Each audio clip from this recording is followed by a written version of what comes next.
I'm a big believer in teaching by positive example, focusing on what you should do, not what you shouldn't do. But I do want to address what I consider to be the three big myths when it comes to body language in the workplace and body language in general.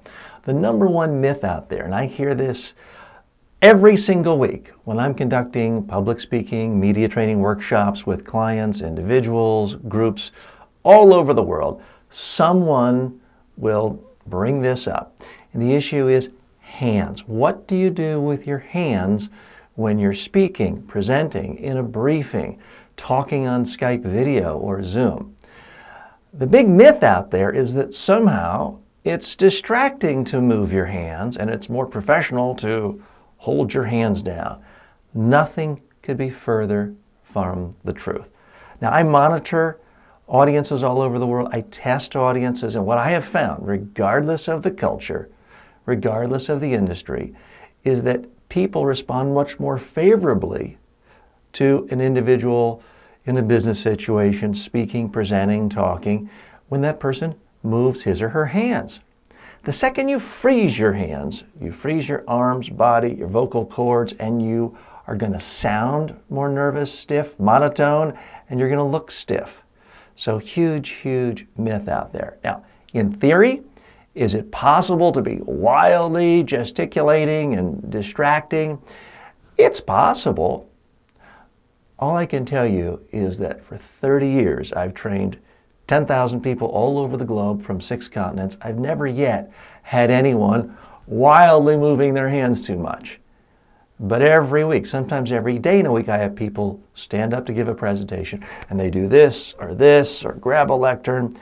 Their hands are frozen. They look stiff, uncomfortable, nervous. So I want you to get rid of this notion that somehow you're not supposed to move your hands.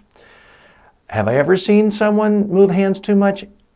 Yeah, Will Ferrell in a movie where he's being interviewed after winning a race car. He's like, I don't know what to do with my... I mean, it's funny if you're a comedian, but it's not a problem that affects people in real life.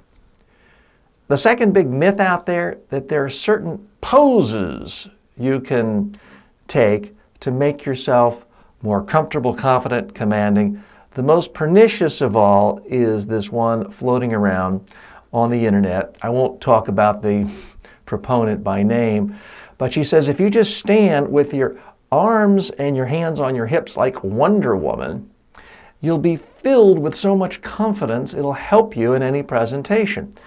This is complete nonsense in my professional view, because if you don't have anything interesting to say, and then when you get in front of people for that speech or talk or presentation or job interview, you then tense your body up again, standing like this for a minute isn't going to do anything. So get rid of that notion, and the solution we'll talk about later in this course. You got to practice speaking, presenting, talking, asking questions on video. It's not as popular as standing like Wonder Woman, but it really does solve the problem. Now, the number one myth out there when it comes to body language, drum roll, I guess. The number one myth is that somehow 93% of all communication is your body language, your voice, what you do with your body, only 7% your words, your content. This is a myth that's been going around for decades. It has been widely debunked. It all stems from a study at UCLA by a Professor Mehrabian, and he was studying something very different. His results have been perverted by so-called body language experts, public speaking experts, ever since. It purports to show that how you move your body, what you do with your voice, is infinitely more important than what you say, and that your actual content, your actual words, are only 7%. Widely debunked. If you hear any so-called public speaking expert talk about this, you know they are a complete fool. If really everything is body language and your voice and content is only 7%, that means you could give a sales presentation to someone who doesn't speak your language. They would still understand 93% of what you're talking about. That's obviously patently absurd. They wouldn't understand anything you're talking about if you're speaking to them in a language they don't understand. Now, I obviously think body language is important, or I wouldn't be teaching this course. But I want you to really keep things in perspective. It's not more important than your actual ideas and your substance. You have to have both. In any form of communication, it's never just about style. It's never just about substance. It's always both. For example, let's say you're desperate to hire some new employee in your organization. And I write you a beautiful cover letter. Everything you want to see, everything you like, everything, beautiful paper, great punctuation. But you look at my resume, and I have no relevant work experience in your industry, and I've never held a job for more than 2 weeks. Are you likely to hire me? Probably not. In that case, I'll have great style, but no substance.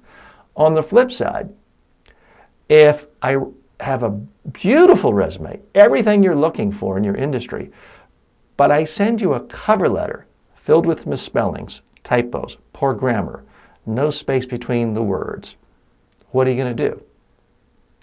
Chances are you're going to take my resume and my cover letter and throw it in the trash. In this case, my style will overwhelm my substance.